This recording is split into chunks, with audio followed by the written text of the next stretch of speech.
नमस्कार दोस्तों, वर्मा जी टेक्निकल में आप सबका स्वागत है। और दोस्तों आज हम मैथ का एक बहुत ही बड़ा कॉन्सेप्ट यानी कि ट्रिग्नोमेट्री का जो sine theta, cos theta, tan theta, इन सब की जो वैल्यू पूछी जाती है वो पूरा का पूरा चार्ट याद करेंगे ट्रिक के साथ।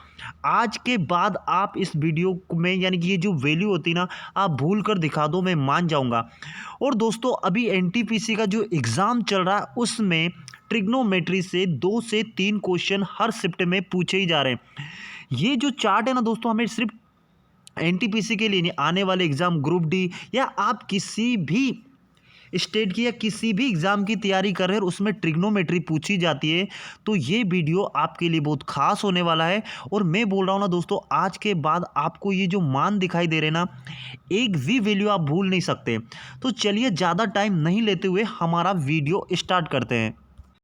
तो सबसे पहले दोस्तों आपको क्या करना होना, आपको बस ये करना होगा कि ये जो लिखा ना, sine sine theta, cos theta, tan theta, cot theta, sec theta और कोसेक थीटा, ये छः को छः, ये जो नाम है sine theta, cos theta, tan theta, cot theta, sec theta और कोसेक थीटा, इन सबको आपको सीक्वेंस से याद करना है। और इतनी बड़ी बड़ी बातें, आपने पूरा इतिहास याद कर लिया, इतनी सारी पता नहीं इतना सारा करंट अफेयर याद कर लिया, तो सिर्फ हमको ये क्या 6 चीज़ें याद नहीं रह सकती है। क्या याद रखना?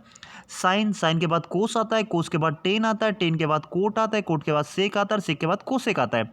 यानी साइन आता है, साइन के बाद कोस आता है, sine cos tan cot sec cosec, ये चीज़ आपको रखना है। क्या रखना है? Sine cos tan cot sec cosec. बस ये चीज़ें आपको अगर लाइन से याद हो गई तो समझ लो आपको बहुत कुछ याद हो गया। बस आपको इतनी सी तो बात याद करने को कह रहा हूँ। इसके बाद तो आपको ये जो जितनी भी वैल्यू दिख रही ना, ये जितनी भी वैल्यू दिख रही है, ये सारी की सारी वैल्यू, ये जितनी भी वैल्यू दिख रही है ना, आपको सब चुटकियों में याद होने वाली। बोले सर ऐसा क्या करने वाला हूँ? तो ऐसा मैं कुछ नहीं करने वाला हूँ, मैं सिर्फ आपको ट्रिक से बताने वाला हूँ। मैंने बोला ना कि आज के बाद आप इसको भूल के दिखा देना, मैं मान जाऊँगा। तो मैं उम्मीद करता हूँ कि आप ये sine cos tan cot sec cosec ये आप याद कर लेंगे। अगर याद नहीं होता है तो दोस्तों आप रफ कॉपी लो और उस पर सब पे लिख के देखो कि साइन लिखो, फिर उसके बाद कोस लिखो, उसके बाद टेन लिखो, उसके बाद कोट लिखो, उसके बाद सेक लिखो, उसके बाद कोसेक लिखो। बस ऐसे बार बार लिखो, बार बार लिखो। जब हमको अगर इससे दोस्तों 3-4 नंबर मिल रहे हैं, तो जब हम इतनी मोटी मोटी किताबें पढ़ लेते हैं, इतने बड़े बड़े सवाल सोल्व कर लेते, तो क्या हम ये सिर्फ इतनी सी बात याद नहीं रख सकते? रख सकते ना। नहीं याद हो रही तो आप बार बार रटो उसको। रटो क्या मतलब? उसको लिख के देखो बार बार, अपने आप ही पेन लिखने लगेगा कि साइन के बाद कोस आएगा, टेन आएगा, कोट आएगा, सेक आएगा, कोसेक आएगा। बिल्कुल आपके दिमाग में ये चार्ट छप जाना चाहिए, है ना। इसके बाद आपको दोस्तों बस एक छोटा सा काम और करना है। बस छोटा सा काम क्या करना है, जैसे ये चार्ट कैसे काम आता है दोस्तों, हमसे कभी कभी पूछता है कि बताइए साइन जीरो की वैल्यू क्या होती है। तो साइन जीरो की वैल्यू माने साइन 0 डिग्री की वैल्यू क्या होती है? तो साइन 0 डिग्री की वैल्यू 0 ही होती है। मतलब ऐसे हमसे ये हमारी ये जो वैल्यू है ना, ये बहुत काम की है, ऐसे हमको याद नहीं होती है। लेकिन मैं क्या बोल रहा हूँ, अभी हम याद करने वाले 5 मिनट के बाद आप सब फटाफट याद कर दोगे। इन सबको याद करो, सब एक एक चीज़ें याद आ जाएगी आपको, है ना। तो ये मैं मिटा देता हूँ। तो इस प्रकार ये पूछा जाता है। तो क्या मतलब, कैसे मतलब, इसका क्या महत्व है? तो साइन 0 डिग्री की वैल्यू 0 होती है, साइन 30 डिग्री की वैल्यू 1/2 होती है, साइन 45 डिग्री की वैल्यू कितनी होती है? 1/√2 होती है। कितनी होती है? 1/√2। इसी प्रकार साइन 60 डिग्री की वैल्यू आपसे पूछी जाए तो वो क्या होती है दोस्तों? √3/2। कितना? √3/2 कितना होती है? √3/2। और साइन 90 डिग्री की वैल्यू कितनी होती है हमारी? 1। बस आपको बस आप मेरा ये साथ दीजिए कि आप मुझे प्रॉमिस कीजिए कि हम सिर्फ ये एक लाइन और ये वाली लाइन, ये वाली लाइन और ये वाली लाइन, बस आपको ये सिर्फ 2 चीज़ें याद करना है दोस्तों। और ये याद कैसे होगी यार? इतनी सी बात है, ये याद नहीं कर सकते। कर सकते हैं कि साइन 0 की वैल्यू 0 होती है और साइन 30 की वैल्यू 1/2 होती है ना। इतनी सी तो बात याद करना है। साइन 45 की वैल्यू 1/√2 होती है और साइन 60 डिग्री की वैल्यू √3/2 होती है और 90 की वैल्यू 1 होती है। बार बार लिख के देखो, बार बार रटो। सिर्फ मैं आपसे इतनी बोल रहा हूँ, सिर्फ ये एक लाइन मुझे याद करके दिखा दो। बस ये एक लाइन आपने याद कर ली और ये एक लाइन आपने याद कर ली, तो आपका ये पूरा का पूरा, ये जितनी भी खिचड़ी पक रही ना, ये सारी की सारी आप उंगलियों पे चुटकियों में याद कर लेंगे। इतनी सारी बातें बोल रहा हूँ आपको। तो दोस्तों हम सब ने, बस मैं आपसे उम्मीद करता हूँ कि आप सब ने ये याद कर लिया होगा। अब दोस्तों अगर याद कर लिया तो इसके नीचे होता है क्या? Cos theta. अब कोस थीटा होता है ना दोस्तों, हमें क्या करना है? हमें कुछ नहीं करना है। जैसे आपने ये 0 1/2 1/√2 है ना, 1/√2 √3 के बटे में 2 और एक याद कर लिया। तो बस आप कुछ नहीं, अब पीछे की तरफ से स्टार्ट करो। यहाँ पे 1 तो हमने यहाँ पे 1 लिख दिया। ये √2/2 है तो हमने यहाँ पे √3/2 है तो हमने क्या लिख लिया, √3/2। पीछे से स्टार्ट करना, हमने इसको 1 नंबर दे दिया, इसको 2 नंबर। अब क्या लिखेंगे हम, 1 के बटे में √2 लिखेंगे। तो ये हमने 1 के बटे में √2 लिख लिया। अब आगे क्या लिखेंगे, आगे लिखेंगे हम 1 के बटे में 2 और फिर अगला नंबर हमारा कितना आता है, 0 का। यानी कि हम कुछ नहीं कर रहे हैं, रिविज़ कर रहे हैं। रिविज़ क्या कर रहे हैं, रिविज़ ये कर रहे हैं कि हम उल्टा लिखना चालू कर रहे हैं। कैसे, ये 1 था तो हमने यहाँ पर 1 उतार दिया। क्या करा, यहाँ पे 1 था तो हमने यहाँ पे 1 उतार दिया। यहाँ पे √3/2 है तो हमने यहाँ पे √3/2 उतार दिया। इसके बाद अगला नंबर आ जाता है हमारा पीछे से। हम इस तरफ से स्टार्ट कर रहे हैं ना, इधर से स्टार्ट कर रहे हैं। अब आ गए हमारा अगला नंबर 1 के बटे में √2 तो हमने ये 1 के बटे में √2 लिख दिया। फिर अगला हमारा नंबर कितना, 1/2 तो हमने ये 1/2 लिख दिया। फिर अगला नंबर हमारा क्या है, जो 0 तो हमने ये 0 लिख दिया। बस ये दूसरी लाइन यानी कोस थीटा की, यानी कि कोस 0 डिग्री की वैल्यू पूछी जाती है तो वो हमारी क्या हो गई, 1 हो गई, है ना। ये थोड़ा सा मिटा देते हैं ना, 1 मिनट यार, थोड़ा सा पेन ज़्यादा ही चला है ना। तो ये हम अब आपसे अगर पूछी जाएगी कोस 30 डिग्री की वैल्यू कितनी होती है, तो कोस 30 डिग्री की वैल्यू होती है रूट में 3/2, √3/2। समझ में आ गया, बस इतना कर लिया ना, समझ लो। अब ये तो आपकी 2 लाइन समाप्त हो गई। यानी कि अगर आपने ये एक चीज़ याद कर ली, कौन सी, सिर्फ ये चीज़ याद कर ली, तो ये तो अपने आप हो गया ना, बोले हो गया। अब अगला क्या होता है दोस्तों, अगला मैं बता देता हूँ कैसे क्या होने वाला है। अगला दोस्तों, अब सबसे बड़ी बात तो यही आने वाली है। अगर आपने ये दो तो बिल्कुल आसान हो गया भाई, एक चीज़ हमने याद कर ली और एक अपने आप उससे उल्टा होके बन गया। अब दोस्तों क्या होता है कि मैं एक और बात बता देता हूँ। क्या बात बता देता हूँ, पहले तो इसको मिटा देता हूँ फिर मैं आपको बताने वाला हूँ। यार जब इतना कुछ कर लिया ना तो हम इतना तो कर सकते हैं। अब दोस्तों होता कुछ नहीं है कि ये टेन और कोट का आपस में संबंध होता है। किसका, टेन और कोट का आपस में संबंध होता है। इसी प्रकार ये कोस और ये जो कोसेक है ना, इसका आपस में संबंध होता है। ठीक है, बात समझ रहे हो। और इसी प्रकार जो साइन है ना, और ये साइन और ये कोसेक, इसका आपस में संबंध होता है। क्या संबंध होता है, मतलब मैं बताने वाला हूँ अभी क्या संबंध होता है। अब दोस्तों अगर हमको अब ये वाली टेन थीटा की वैल्यू चाहिए, टेन थीटा की वैल्यू चाहिए तो हमको क्या करना पड़ेगा दोस्तों, अब कुछ नहीं पड़ेगा। अब आपको ये टेन थीटा की वैल्यू चाहिए नहीं, तो जो 1 है ना और ये ऊपर 0 है, देखिए आप ऊपर साइन और कोस है ना, तो अपन क्या करेंगे कि ये जो 0 है और ये 1 है, तो दोस्तों हम जब 0 में 1 का भाग देंगे, आप ऐसे समझो, ये समझ लो कि ये पूरे के पूरे बटे में है, यानी कि 0 के बटे में 1 है। अगली संख्या क्या हमारी 1/2 है, 1/2 है। उसके बटे में आप क्या मान लो, उसके बटे में √3 बाई क्या है, √3 और उसके नीचे भी 2 है। अगली हमारी क्या है, अगली हमारी 1 बटे यानी कि 1 और बटे में कितना है, बटे में 2। और इसके बटे में भी आप क्या मान लो, इसके बटे में भी आप क्या मान लो, ये 1 के बटे में नहीं, ये सॉरी रूट में है ना दोस्तों, तो ये रूट में है तो हमने रूट लगा। अरे यार थोड़ा सा रुकना, रुको 1 मिनट दोस्तों, कुछ भी नहीं। ये कितना था हमारा, √2 है, हाँ √2 है। इसके नीचे भी क्या है, इसके नीचे भी बटे में सेम वही वापस सेम डिट्टो है, तो हमने ये सेम डिट्टो लिख दिया। आप बात समझ में, मैंने कुछ नहीं रोआ, ये जो ऊपर की जितनी भी संख्या है ना, इन सब के बटे में इन सबको डाल दिया।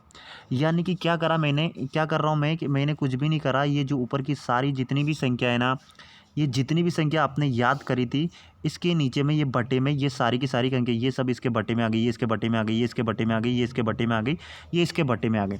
मतलब 0 के बटे में 1 आ जाएगा, 1/2 के बटे में हमारा क्या आ जाएगा, 1/2 है। और उसके बटे में भी क्या है, √2/2, √3/2। समझ में आ रहा है आपको, इतना आशा करता हूँ आपको इतनी सी बात तो समझ में आ रही होगी। तो बात समझ में आ गई तो मैं अब नीचे वैल्यू निकालने वाला हूँ। तो अब देखो यहाँ से मैंने ये मिटा दिया, आपको समझ में आ गया कि मैं ये नहीं क्यों लिखा था, सिर्फ आपको बताने के लिए, कुछ भी नहीं करा। इतना उलझने की ज़रूरत नहीं है कि बोले सर ये तो बहुत टफ होता जा रहा है, कुछ भी टफ नहीं है। जब 2 वैल्यू आ गई तो तीसरी हम निकालने की कोशिश कर रहे हैं। तीसरी वाली लाइन हमारी कैसे निकलेगी, कैसे निकलेगी, एक तो हमने ये याद कर लिया। हमने अगर ये याद कर लिया तो इसका बिल्कुल उल्टा 1 से चालू किया, फिर √3/2 करा एक बार, तो ये हमारी दूसरी लाइन भी याद हो गई। अब दूसरी लाइन भी याद हो गई तो हमें ये तीसरी लाइन लाना है, किसकी, इन सब की वैल्यू लाना है। इन सब की वैल्यू लाने के लिए हम क्या कर रहे हैं कि 0 के बटे में 1 है। अब दोस्तों 0 के बटे में 1 है, अब 1 का भाग 0 में देंगे तो बताओ क्या आएगा, तो बोले सर 0 ही आएगा। तो दोस्तों हमने ये यहाँ पे 0 लिख दिया। बात समझ में आई, 1 का भाग 0 में दिया तो हमारा क्या आएगा, 0 ही आएगा। बस तो बस समझ में आए कि 1 का भाग 0 में देंगे तो 0 आएगा, तो ये हमारा 0 आ गया। अब मैंने इसको मिटा दिया। अब अगली संख्या क्या है हमारी, अगली संख्या आप यहीं देख के बताओ। बोले सर अगली संख्या 1 के बटे में 2 है और उसके भी बटे में √3 बटे में 2 है, तो मैं यहाँ पे लिख देता हूँ, इसको यहाँ से थोड़ा सा हटा देता हूँ और मैं जैसा है वैसा का वैसे ही, है ना। कुछ कुछ परेशानी तो नहीं आ रही ना। तो क्या है हमारी अगली संख्या 1 है, 1 के बटे में 2 है, ठीक है, ये 2 है। 1 मिनट रुकना दोस्तों, है ना, ये 2 है और इसके बटे में क्या है हमारा, इसके बटे में अंडर रूट 3 और उसके नीचे भी है 2। ये बात समझ में आ गई। अब दोस्तों होता क्या है कि हम सबको मालूम है कि ये संख्या चली जाती है इसके पास और ये नीचे वाली संख्या चली जाती है इसके पास, ये तो सबको मालूम है। यानी कि हमारी ये क्या हो जाएगा, ये हमारा हो जाएगा 1 और ये ऊपर 2 पहुंच जाएगा तो ये हो जाएगा 2। ये गुणा में होते ना, और बटे में हमारा कितना हो गया 2, तब यहाँ पे 2 और इसके पास में चल के आ गया √3, ठीक है। ये बात हमने ऐसे करके लिख लिया। तो सबको पता है कि अब क्या होगा कि चलो मैं ये समझ में आ गया ना, ये कुछ नहीं 1/2 था। 1/2 कहाँ से आया, ये सेम लिखा है, ये 1 कहाँ लिखा है, ये 1/2, एक तो ये लिखा है हमारा और इसके नीचे में ये आ गया। बस मैंने ये करा 1/2 के बटे में हमने क्या किया, √3/2 किया। 1/2 के बटे में हमने √3/2 किया, या √3/2 किया हमने, ठीक है। तो ये 3 पहुंच गया 2 के पास और ये 2 पहुंच गया सबसे ऊपर। ये क्योंकि हमका मैथ का रूल है हमारा, ये रूल है इसलिए पहुंचे। आप बोलेंगे ये क्यों पहुंचा है, तो ये रूल होता है दोस्तों, मैथ का नियम होता है, ये नियम के अनुसार पहुंचा कि जब भी आपको ऐसे करना है ना, तो ये सबसे नीचे वाली संख्या सबसे ऊपर पहुंच जाती है और ये नीचे 2 है ना, इसके पास ये संख्या पहुंच जाती है। तो 1 के इंटू में 2 चला गया और 2 के इंटू में हमारा √3 चला गया, है ना। ये √3 है ना, थोड़े राइटिंग पे ध्यान मत देना है, √3 है। तो अब क्या होगा, अब सबको पता है क्या होगा कि ये 2 से 2 कट जाएगा, 2 से 2 कट जाएगा तो हमारा क्या बचेगा 1 और बटे में कितना रह गया हमारा √3। तो अगली हमारी वैल्यू क्या आएगी, तो 1 के बटे में √3। देखो आया कि नहीं आया, आया। अब क्या है दोस्तों, अब अगली संख्या हमारी 1 के बटे में √2 है और उसके भी बटे में 1 और 1 के बटे में √2 है। यानी कि मैं यहाँ पे वापस नोट कर लूँ ताकि आपको ज़्यादा प्रॉब्लम नहीं आए, है ना। तो आपको एक एक चीज़ समझ में आ रही है। देखिए थोड़ा सा टाइम लगेगा, लेकिन एक बार आप क्या करोगे, इसको आप जब भी एग्ज़ाम में बैठोगे आपको जो रफ शीट मिलती है ना, जाके इस चार्ट को फट से बना दो। क्यों क्यों बना दो, क्योंकि इससे अगर आपके 3 क्वेश्चन बन रहे हैं तो आपको इतना बनाने में कोई प्रॉब्लम नहीं। अब ऐसे तो आप सोचोगे कि मुझे ये सारी की सारी वैल्यू याद हो जाए, तो सवाल ही नहीं उठता कि इतना सब।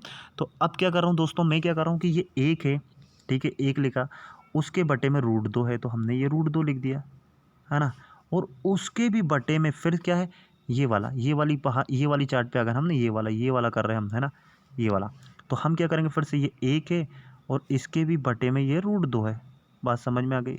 बस फिर से क्या करेंगे कि ये 1 यहाँ चला जाएगा और ये यहाँ चला जाएगा, ये यहाँ चला जाएगा। कैसे, 1 हो जाएगा इंटू में √2 आ जाएगा, तो ये हमने ये √2 हो गया, है ना। फिर से ये 2 था, ये √2 था, तो ये √2 था और इसके पास में फिर से 1 आ जाएगा। अब बात आपको चाहे कान घुमा फिरा के पकड़ो या कैसे पकड़ो, अब ये √2 से √2 कट जाएगा, कट रहा है ना, ये इससे ये कट जाएगा और ये 1 एकम 1, 1 एकम 1। अब किसी भी संख्या के 1/1 लिख दें या फिर उसको 1 लिख दें, बात एक है या नहीं है। एक किसी भी संख्या के नीचे 1 होने का मतलब कुछ नहीं होता है दोस्तों, वो सिर्फ ऐसी होती है ये संख्या। जैसे 2 के बटे में 1 है तो हम उसको 2 लिख सकते हैं, इसी प्रकार 1 के बटे में 1 है तो हम उसको 1 लिख सकते हैं। ये मैथ के छोटे छोटे से नियम होते हैं और यही आपको काम आते हैं। तो काट पीट के यहाँ पे कितना आया 1। तो दोस्तों हमारा अगला वैल्यू क्या आ गई, ये देखो इसके नीचे ये हमारे क्या आ गए, अगली वैल्यू क्या आ गई 1। बात समझ में आई ये कैसे आ रहे हैं, ये मैं आपको करके बता रहा हूँ इसलिए इतना टाइम लग रहा है, बाकी इतना टाइम नहीं लगता मेरे दोस्तों, है ना। तो अब इसको मिटा देते। अगला हमारा क्या स्टेप है, अगला हमारा वही है कि सर √3 के बटे में 2 है और नीचे 1/2 है। तो आप अब हमारा क्या करना, आप मैं नहीं करूँगा, उससे पहले शायद मेरे हिसाब से आप करके दिखा देंगे ना, तो जल्दी करके दिखाओ। तो अब हम क्या कर रहे हैं, हम इसको नहीं कर रहे हैं, अब ये मिटा दिया हमने, है ना। और यहाँ पे हमारा ये बटे में रहने देते हैं। अब हम इस वाले को सोल्व कर रहे हैं, कि √3, तो √3 हो गया, इसके बटे में 2 था और इसके भी बटे में बड़ा वाला 1/2 है। फिर से क्या होगा, बोले कि सर ये यहाँ चला जाएगा और ये यहाँ चला जाएगा। बोलो बात समझ में आई। तो ये √3 है, इसके पास में क्या आ जाएगा, इसके पास में ये जो नीचे 2 है ना, ये आ जाएगा और ये बटे में ये 2 था और ये 2 के पास में क्या आ जाएगा, 1 आ जाएगा। बात समझ में आई। तो बताओ अगर इस 2 से ये 2 कट गया तो ऊपर √3 है और उसके नीचे 1 है, तो इस 1 का मतलब तो कुछ होता ही नहीं है। नहीं होता तो ये कितना आएगा हमारा √3, तो ये हमारी अगली वैल्यू आ गई √3। बात समझ में आई? अब दोस्तों यहाँ एक बहुत बड़ी बात है, अगर आप 0 में 1 का भाग दोगे, 0 में 1 का भाग दोगे तो हमेशा क्या आएगा? 0 आएगा। ये बात आपको याद रखना है। थोड़ा सा मैं मिटा देता हूँ क्योंकि मैं अगली वाली स्टेप के बारे में बात कर रहा हूँ, इसलिए मैं थोड़ा सा 1 मिनट हटा देते हैं अपन इसको। ये मैंने मिटा दिया, ठीक है। आशा करता हूँ आपको वीडियो अच्छा लग रहा होगा। बस आप थोड़ा सा मेरा साथ दीजिए। आपको आज के बाद इस वीडियो में थोड़ा सा स्पीड करके देख सकते हैं, आपको कभी प्रॉब्लम नहीं आएगी। तो अब मैं क्या बोल रहा हूँ दोस्तों, क्या होता है कि अगर 0 है, ये 0 है और इस 0 में आप 1 का भाग देंगे तो हमेशा क्या होता है? 0 आता है। क्या आता है? 0 आता है। लेकिन दोस्तों मैं ही इसका उल्टा करके बोलूँ कि 1 में आप 0 का भाग दीजिए तो दोस्तों उसका रिजल्ट आता है कि हम ऐसा कर ही नहीं सकते, उसको बोलते हैं नॉट डिफाइंड। क्या? कि बोले हम ऐसा कर ही नहीं सकते हैं। तो अगली हमारी जो स्टेप बन रही है ना दोस्तों, वो यही बन रही है। क्या बन रही है? देखो यहाँ पे मैं मिटा रहा हूँ, यहाँ पे आप अभी मैं आपको बता रहा हूँ कि क्या क्या हमारी स्थिति बन रही है ना। ये मैंने मिटा दिया, ठीक है। तो अगली हमारी स्थिति क्या बन रही कि 1 है, 1 के बटे में 0 है। क्या है? 1 है और 1 के बटे में 0 है। तो 1 के बटे में 0 है तो 0 का भाग 1 में देंगे तो हमारा, मैंने क्या बोला था कि नॉट डिफाइन आएगा। नॉट डिफाइन मतलब हम इसको निर्धारित ही नहीं कर सकते, तो हमने ये नॉट डिफाइन लिख दिया। अगर आपको ये बात समझ में आ गई तो हमारी टेन जो थीटा है उसकी सारी की सारी वैल्यू निकल के आ गई। टेन टेन 0 डिग्री की वैल्यू 0 होती है, टेन 30 डिग्री की वैल्यू 1/√3 होती है, टेन 45 की डिग्री की वैल्यू 1 होती है और टेन 60 डिग्री की वैल्यू √3 होती है और टेन 90 की वैल्यू होती नहीं है, निर्धारित ही नहीं कर सकते हैं।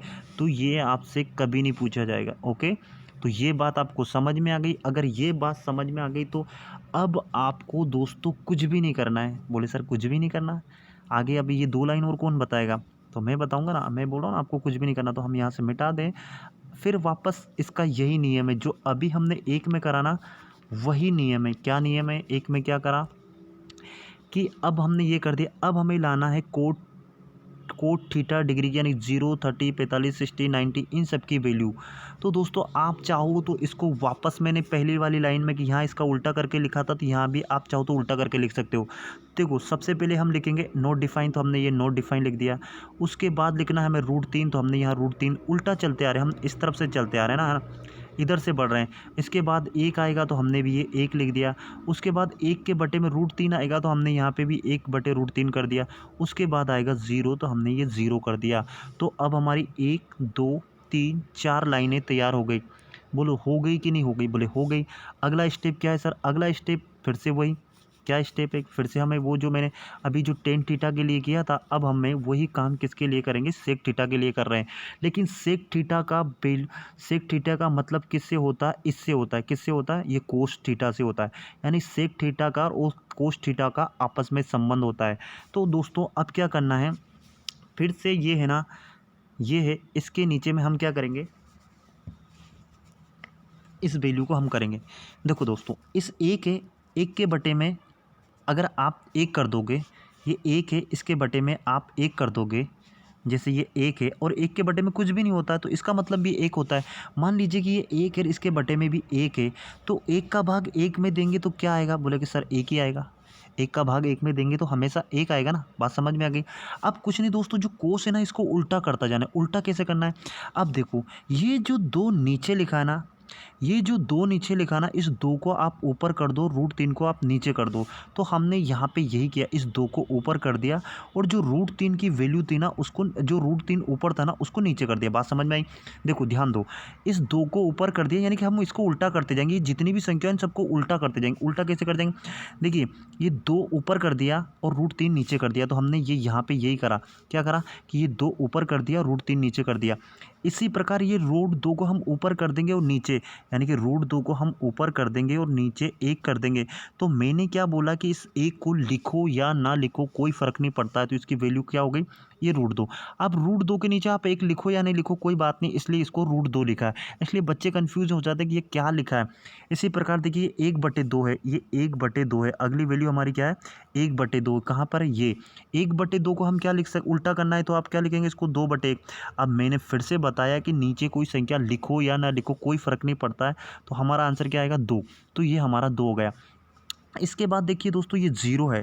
क्या है? ये 0 है, 0 है ना? और 0 1 का भाग आप 0 में दोगे तो फिर से क्या आएगा? 1 का भाग आप 0 में दोगे तो वो आएगा नॉट डिफाइंड। क्या आएगा? Not defined. ओके। नहीं दोस्तों सॉरी, मैंने यहाँ उल्टा बताया। सॉरी, 0 का भाग 1 में, मैंने यहाँ पे उल्टा बताया। इस 1 का भाग 1 में देना, मैंने यहाँ पे ऐसा लिख दिया था। सॉरी, इसके ऊपर 1 आएगा, ऐसा था वो। चलिए कोई बात नहीं, आप सीख गए, मतलब कुछ नहीं। अभी 0 में 1 का भाग हम 0 में देंगे तो वो क्या आएगा? हमारा नॉट डिफाइन आएगा। अब समझ में आ गया है ना? ठीक है ना? तो ये हमारा नॉट डिफाइन आ गया। तो यहाँ तक आशा करता हूँ आपको ये, अब हम यहाँ तक इस चार्ट को पूरा यहाँ तक समझ, सॉरी दोस्तों, तो कोई बात नहीं, फ़ोटो खींच गया। तो अब हम यहाँ तक की पूरी वैल्यू सीख गए। तो यहाँ तक की पूरी वैल्यू सीख गए तो फिर से वापस हमको इस तरफ से चालू करना है। क्या करेंगे? सबसे पहले नॉट डिफाइन, तो हमने नॉट डिफाइन लिख दिया। उसके बाद 2 है तो हमने 2 लिख दिया। उसके बाद में √2 की वैल्यू आएगी तो हमने 2 लिख दिया। उसके बाद 2/√3 तो 2/√3, और उसके बाद और 1 तो 1 के 1। तो इस प्रकार आपने देखा दोस्तों कि हमने हर एक चीज़, यानी कि अब आप अगर एग्ज़ाम में बैठने जाओ तो आपको जो रफ शीट मिलती है, उस रफ शीट पे आपको सिर्फ क्या करना है? ये साइन लिखना है, कोस लिखना है, टेन लिखना है, कोट लिखना है, सेक लिखना है और कोसेक लिखना है। मैं आपको बता रहा हूँ इसलिए इतना टाइम लग रहा है। बाकी देखिए एग्ज़ाम से पहले 5 मिनट पहले ही आपको ये पूरी रफ शीट मिल जाती है, हाँ या ना?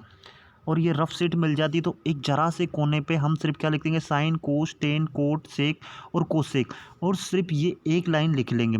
ये एक लाइन याद रखना है आपको, कुछ भी नहीं। 0 याद रखना है, 1/2 याद रखना है, 1 के बटे में √2 याद रखना है, √3 के बटे में 2 याद रखना है और 1 याद रखना।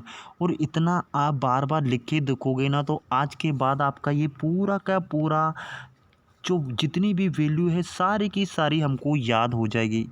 तो वीडियो अच्छा लगा हो तो वीडियो को लाइक करें, चैनल को सब्सक्राइब करें और अपने दोस्तों में शेयर करें ताकि हर एक बच्चे को अपना डाउट क्लियर हो। तो इसी के साथ मैं विदा लेता हूँ। जय हिंद, जय भारत। और आपसे एक और बात बोलना चाहता हूँ कि एक और वो जो हमारी ट्रिग्नोमेट्री में मैं आपको एक वीडियो कल देने वाला हूँ जो आपको बहुत ही काम आने वाली है। तो चलिए इसी के साथ मैं विदा लेता हूँ। जय हिंद, जय भारत। आपका दिन मंगलमय हो।